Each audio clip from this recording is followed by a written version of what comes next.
Welcome, Chris, and thanks so much for being willing to come on this podcast and talk about troublesome Buddhas. It's great to have you. Maybe we could start by, if you want to just explain a little bit about how you came across Zen and some of your experience with Zen practice.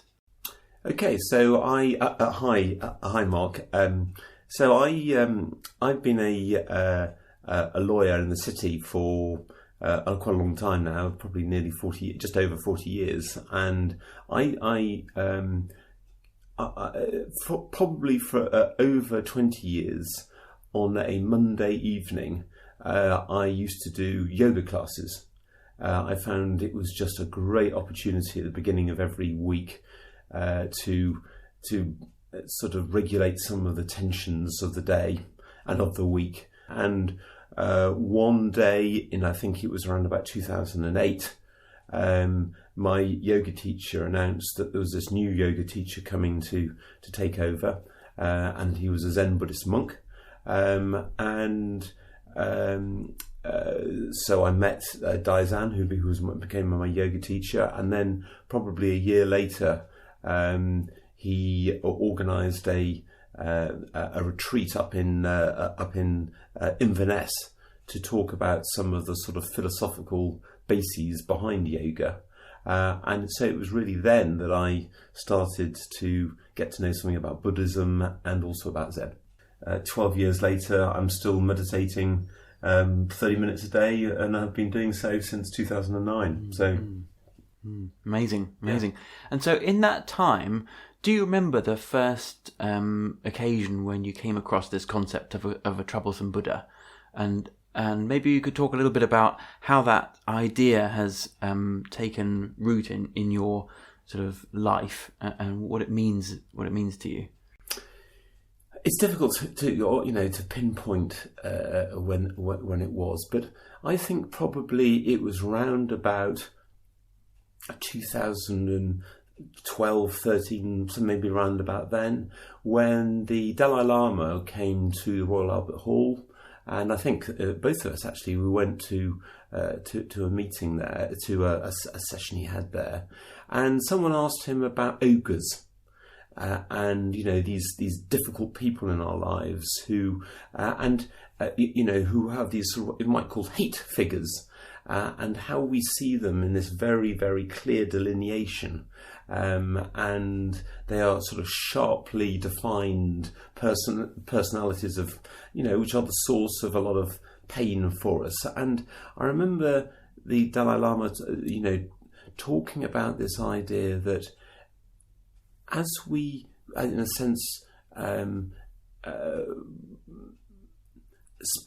spend some time just maybe looking at these ogre figures from more than one perspective, suddenly that sort of the sharp delineation becomes a bit more diffused, and what you necessarily saw as this rather very clear view becomes slightly more nuanced, and then increasingly nuanced. And then I suppose the whole quality of troublesome Buddhas, it comes out quite naturally from this whole mindfulness thing, because the more we become aware of our own experientially how I am feeling in any particular encounter, the more you can actually start to see troublesome Buddhas come up into your life.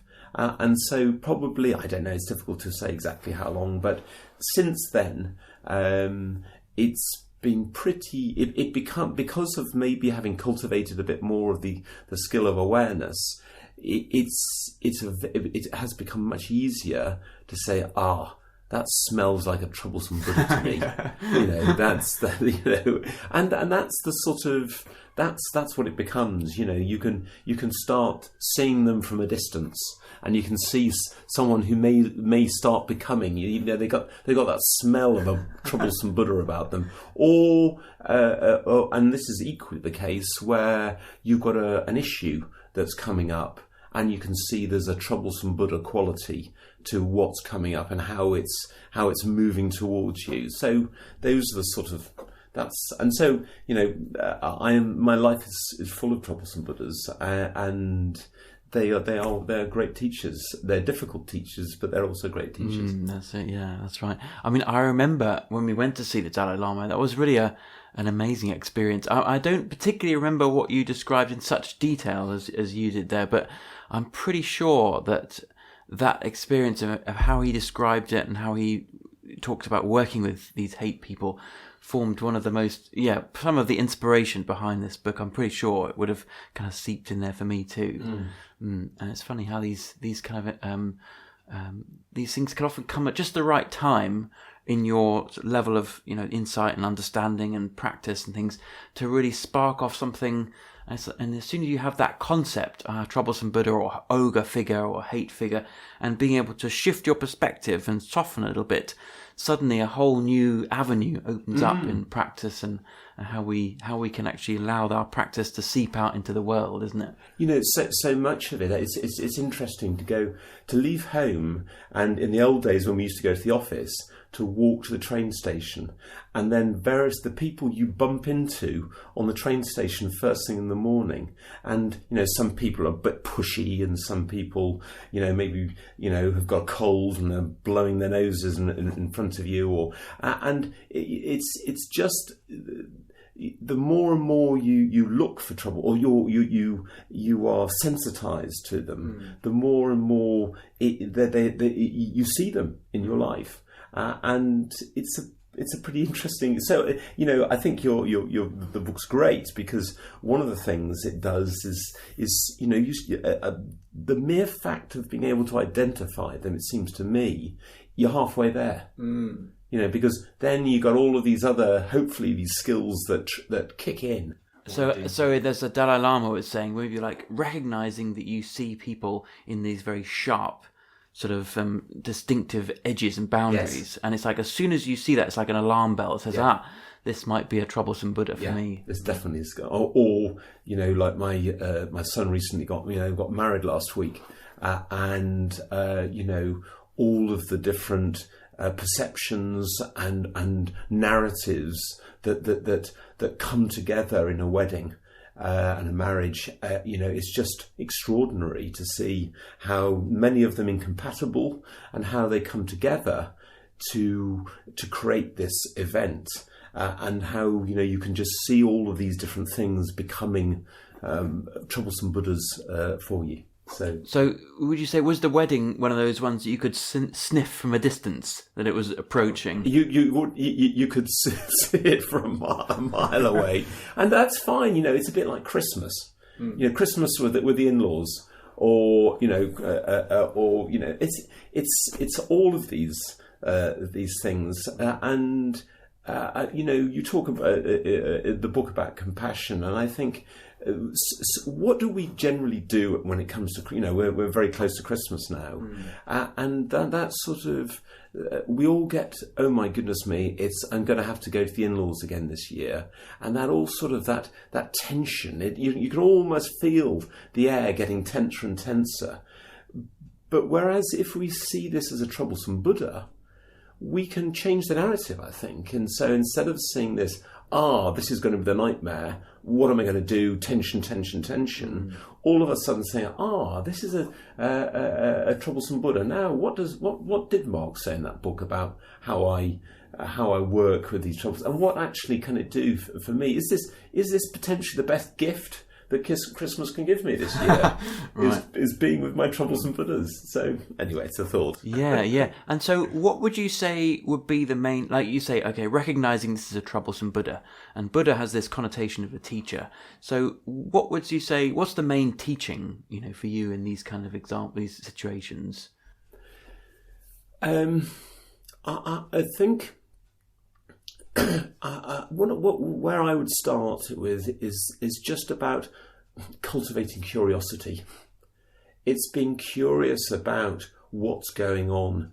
You talk very movingly in your book about some of the challenges you've had in life, and you talk about some of the theory of it, the attachment theory and all this sort of stuff. But where you go on to say is that actually that's all very well, but actually we've got to deal with what's going on in front of us.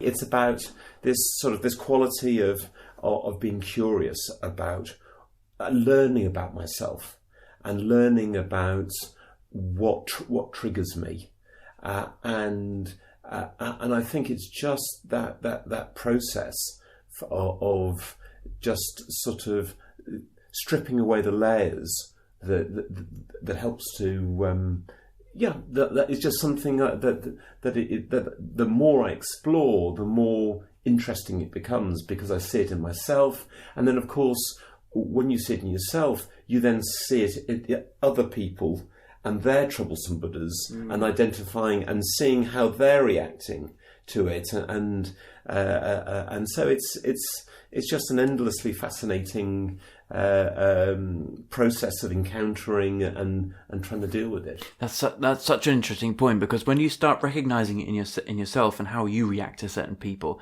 you can, as you say, identify it happening between other people and other people, right? It's almost like you're watching something playing out in front of you, like two work colleagues or in family or something like that. But it's not really to do with you, but it's you're watching how they interact with each other, and you can see how one person is being a troublesome person for the other.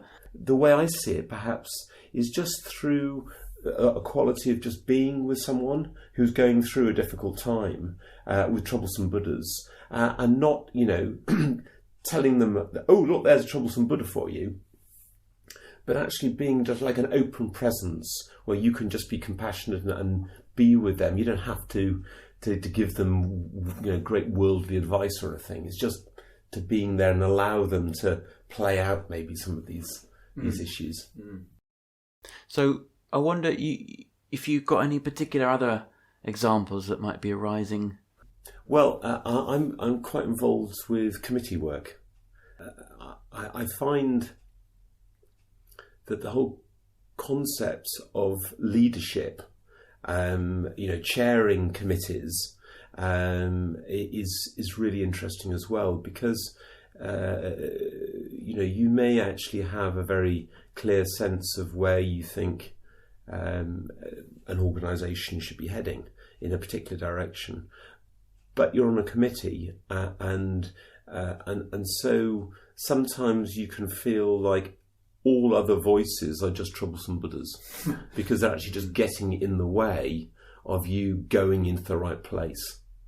And the instinct is to try and, at one level, to circumvent them, just get round them, either by ignoring them or suppressing them, or something in those sort of, and then sometimes it can be being quite aggressive towards people and pushing them down type ideas. And I think there's something very, very powerful about allowing people to express themselves, but within a framework, and therefore, in a sense,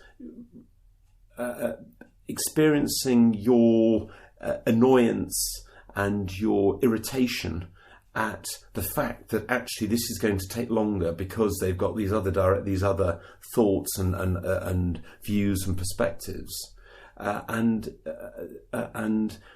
how, if we do that, we actually can then find ourselves in a different place to the place you thought we were going to go to, and time and time again, I have found that incredibly helpful. So seeing these people as troublesome Buddhas helps me in my process of accepting them and working with them, and being compassionate towards my own sense of irritation and impatience, and then working to achieve something which I couldn't have done probably myself. So troublesome Buddhas in that context, I find, is incredibly helpful as well. So just by reframing people that make you feel irritated with this particular phrase, they are not just someone who's irritating me, they're actually a troublesome Buddha, can change everything, right? Completely. And I just find that I've in many ways struggled with this the whole process of trying to integrate different perspectives, so you end up in a place that works for a group of you, and bringing that sort of troublesome Buddha approach, I have found is incredibly helpful to moving us all in a direction that works, that they feel good about, they feel they're engaged with, and then they are willing to follow. They are willing to be because they feel that those whatever those decisions were, what they had an engagement, they felt engaged with. Then all of a sudden, you as a group are much stronger, and they've been much more supportive, and therefore, I find it's a very, very powerful sort of way of looking at committee work, which is so important, and many people have responsibility. So we talk about committees, but there are committees in all our lives, our families, in a sense, our organisations as well. And how do we listen to the views of our kids or of other people in a way that is open and where in a sense we are curious about how we're reacting to that particular place. And I think that's the essence of what all of this is about, is this this ongoing willingness to sort of turn back towards yourself and look at some of these issues and where you're coming from, and that just, I find, is an incredibly helpful sort of perspective in where you then take any particular issue in life. Mm-hmm. Yeah. So I was wondering that in these kind of situations, let's say you're sitting on a committee and someone is being incredibly obstructive or irritating in some way, and you find the kind of emotional level starts to rise, and maybe there would be a temptation to say something unkind or unwise. What would be your way? How have you found, remembering to bring in the concept of a troublesome Buddha can sometimes be so a million miles from where we're at. We're just so irate and we're so frustrated. How do you find a way of remembering to bring that concept into your present moment? Okay, so two things. The first thing is, what I like to do, because I'm the chair of this particular committee, of various committees, is do a 2-minute mindfulness practice at the beginning. Get everybody into that place where we're all just trying to let things go for a second, and just that sense of just bringing your awareness back to the bum on the seat, the tension in your jaw. I find I keep a lot of tension in my jaw, and just also the quality of how you are in your belly and those sort of things. There's something very simple about that. There's a great phrase also which I tend to use: when in doubt, breathe out. And that's a nice one as well. That quality of getting the breath. That quality of just letting go and not holding onto things. So I think there's some really sort of physical things you can do, but I think there's a quality about respect, and I think it's something that again, you talk in the book about intentionality, the importance of intentionality, and the importance of bringing an intention to be compassionate. And I think also this quality of an intention to be respectful. There is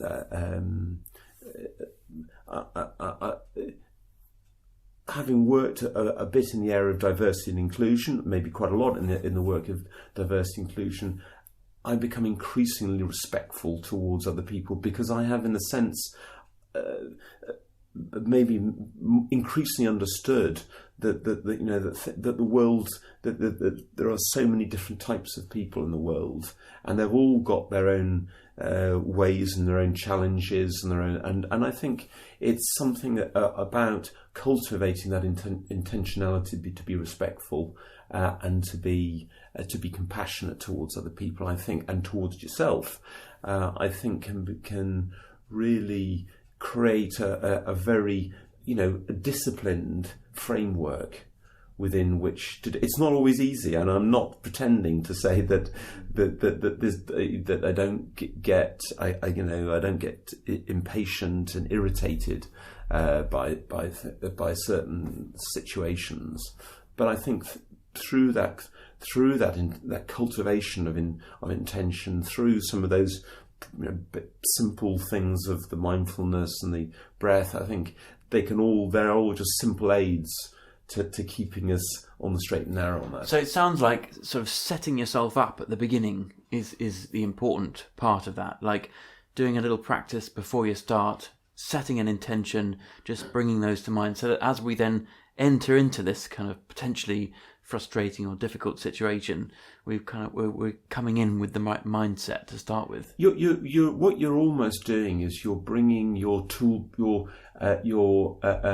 troublesome Buddha toolkit with you. And you've got it by your side, and I think having that toolkit there is an incredibly helpful thing to do, because you've got that toolkit there, and as long as you've developed certain skills, it's like any other skill that that's what your book talks about, is this ability to train yourself so that whenever you see these troublesome Buddhas, your toolkit immediately appears next to you. I love that analogy. That's a really lovely picture in my mind. Yeah. I think that'd be super helpful to be able to, have that in mind as we all go out and meet our difficult people and also I think it's something again that you and I have talked about before, but I think it's that quality of being of enjoying life and enjoying all the challenges of life, and knowing that there's a lot of difficulty out there, but also there's a lot of fun and joy to have, and realizing that having that toolkit there it gives you an ability to maybe to go out and be more open with the world, just because you've got that toolkit by your side.